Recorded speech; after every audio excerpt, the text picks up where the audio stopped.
आज हम पंडित जी से समझेंगे व्रत और उपवास का क्या महत्व होता है। पंडित जी, हर कोई चाहता है कि वो व्रत रख ले और या उपवास कर ले और उसके जीवन की जो परेशानियां हैं वो दूर हो जाएं। ज़्यादातर लोग इसीलिए व्रत रखते हैं, तो इसका आखिर महत्व क्या है, क्यों रखना चाहिए? एक तो प्रवीण जी, केवल हिंदू धर्म में ही नहीं, लगभग हर धर्म में व्रत का और उपवास का महत्व बताया गया। मतलब आप निराहार रहेंगे एक दिन, इसके बारे में लगभग हर धर्म में चर्चा की गई है। व्रत या उपवास का महत्व क्या है? देखिए, व्रत या उपवास जो रखा जाता है, ये वैज्ञानिक रूप से भी रखा जाता है और आध्यात्मिक रूप से भी रखा जाता है। वैज्ञानिक रूप से इसका उद्देश्य ये है कि जब आप एक दिन भोजन नहीं करेंगे, एक दिन शरीर में अनाज या भोजन नहीं जाएगा, तो शरीर को स्वस्थ होने में सहायता मिलेगी।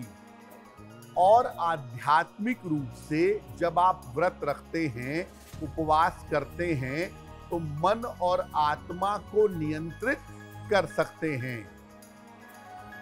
अलग अलग तिथियां और अलग अलग दिन अलग अलग तरीके से मन पर और शरीर पर असर डालती हैं। जो प्रभाव द्वितीया तिथि का शरीर पर होगा, वो चतुर्थी का नहीं होगा। इसी को ध्यान में रखते हुए तिथियों के व्रत की बात भी की गई है और दिनों के व्रत की बात भी की गई है। यानी तिथि का भी मन पर अलग प्रभाव पड़ेगा और दिनों का भी अलग प्रभाव पड़ेगा। तिथियों का प्रभाव ज्यादा पड़ता है। विशेष तिथियों या दिनों को जब आप व्रत उपवास रखते हैं, तो मन तो आपका शुद्ध होता ही है। व्रत का तो काम ही है कि आपके मन को, आपकी सोच को पवित्र करे, शुद्ध करे। इसके अलावा आपकी मनचाही इच्छाएं भी पूरी होती हैं।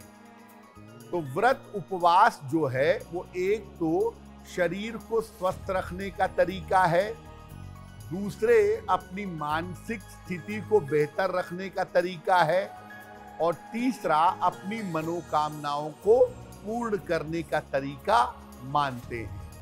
आज हम पंडित जी से समझ रहे हैं कि व्रत और त्योहार, आज हम पंडित जी से समझ रहे हैं कि व्रत का क्या महत्व है। पंडित जी, आपने व्रत का महत्व हमें समझाया।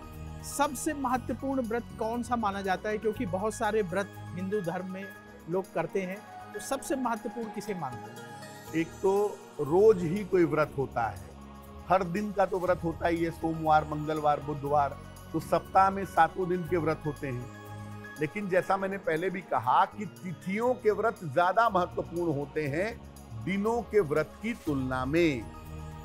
व्रतों में जो प्रमुख व्रत हैं, वो है नवरात्रि के, पूर्णिमा के, अमावस्या और एकादशी के। उसमें भी सबसे बड़ा व्रत एकादशी का व्रत माना जाता है। चंद्रमा की जो स्थिति होती है, वो एकादशी के आसपास, चाहे कृष्ण पक्ष हो चाहे शुक्ल पक्ष हो, एकादशी के आसपास विशेष हो जाती है। और ये व्यक्ति की मानसिक स्थिति और शारीरिक स्थिति पर असर डालती है। व्यक्ति का मन खराब और अच्छा होता है।